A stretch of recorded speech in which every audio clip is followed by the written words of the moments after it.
Bonsoir à tous. Je vais compter jusqu'à 3 et vous allez me donner votre prénom. 1, 2, 3. Eh ben enchantée, moi c'est Victoire.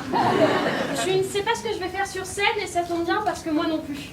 En fait, j'ai un spectacle qui a pour objectif d'improviser une histoire pendant 1 heure. Alors là, je n'ai que 5 minutes, mais on va improviser ensemble cette histoire.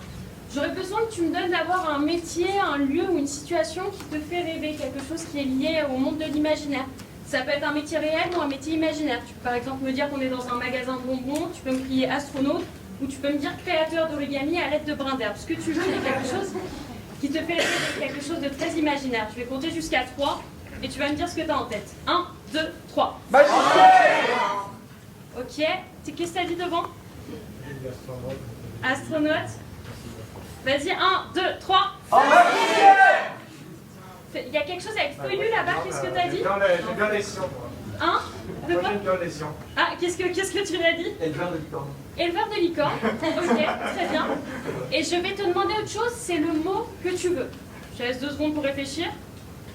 1, 2, 3. Biscotte, éleveur de licorne. Et j'aimerais que tu me donnes un lieu. Celui que tu veux, pas forcément lié à éleveur de licorne, donc ne me donne pas forcément une prairie. 1, 2, 3. Vas-y, toi, tout au fond, répète. Pattaya.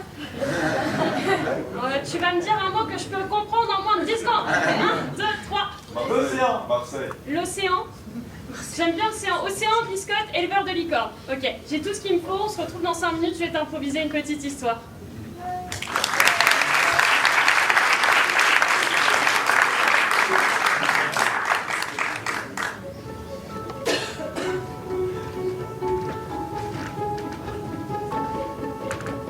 Ici, un moulin.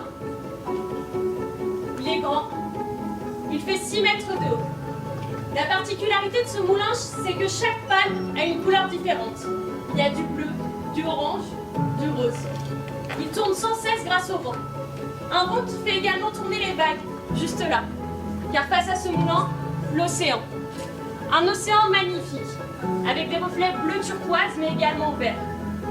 Et ce qui est drôle, c'est que cette eau change de couleur en fonction de l'humeur des habitants de ce village. Quand ils sont heureux, cette eau est bleue, d'un bleu turquoise qui fait rêver. Quand ils sont en colère, quand ils sont tristes, cette eau devient grise, presque marécageuse, on n'aimerait pas du tout y mettre les pieds. Et posez là, il y a Judith.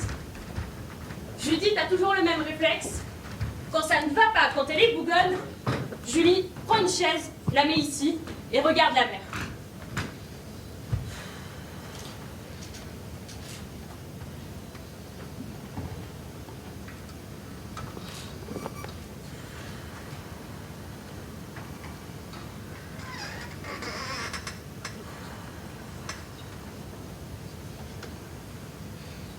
Si Julie a pris ce réflexe de souffler face à l'océan, c'est parce que sa mère lui a toujours dit « Julie, quand tu es bougonne, tu n'es pas bête, tu prends ta chaise, tu sors dehors. » Alors Julie, quand elle a eu 6 ans, elle a pris sa petite chaise, elle a marché, elle s'est mise là face à l'océan. Aujourd'hui, Julie en a 25, il s'est donc écoulé 9 ans, ça ne la calme toujours pas d'être assise là, face à la mer, et à souffler. Mais elle continue.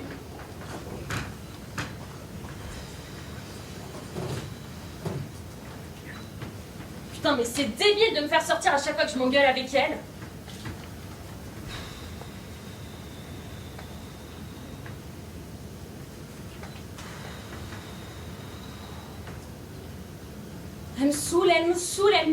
Elle m'épuise. Julie, on t'adore. Julie, on t'a tellement espéré comme enfant. Vous savez combien de temps mes parents ont mis à me mettre au monde? 15 ans. Pendant 15 ans, à chaque fois qu'ils s'envoyaient en l'air, ils étaient en train de dire « Allez, cette fois c'est la bonne !» Et c'était jamais la bonne. Et puis un jour, un spermatozoïde a rencontré le bon ovule, et ça a donné moi. Sauf qu'en fait, je suis leur plus grosse déception. Parce que ce qu'ils veulent que je fasse, c'est reprendre leur élevage de licornes. Mais les licornes, c'est atroce. Ça ne fait que bouffer de l'herbe, ça ronronne quand c'est content, on ne comprend pas trop pourquoi, et ça montre les dents quand ça n'a pas assez mangé. Une licorne, c'est insupportable, c'est l'être le plus atroce qui puisse exister. Et moi, je suis obligée de reprendre cette ferme à licorne. Mais j'ai pas envie de ça, moi. J'ai pas envie de ça, moi j'ai envie d'aller au bout de cet océan. J'ai envie de prendre une chaloupe et d'avancer comme ça et de voir ce qu'il y a là-bas. Je sais pas, peut-être que là-bas, ils élèvent autre chose. Ils élèvent peut-être des castors ou des hippopotames.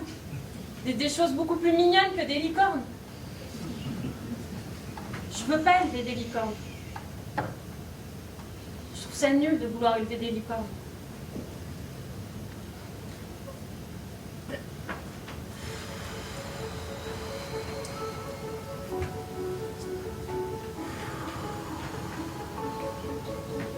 Et Julie a continué à souffler. Elle a soufflé comme ça pendant très longtemps. Des heures et des heures. Puis un jour, elle a pris son courage à deux mains. Elle a replié la chaise. Elle l'a mis dans un coin. Un coin où elle ne reviendrait jamais. Elle ne s'est jamais retournée vers le moulin et la ferme de ses parents qui était derrière. Elle a pris une chaloupe posée juste là. Elle est partie. Elle a fait des kilomètres et des kilomètres. Et arrivée là-bas, au bout de l'océan, elle s'est retournée. L'eau ne changeait plus de couleur et il n'y avait plus de moulin derrière elle. Mais une nouvelle vie commençait.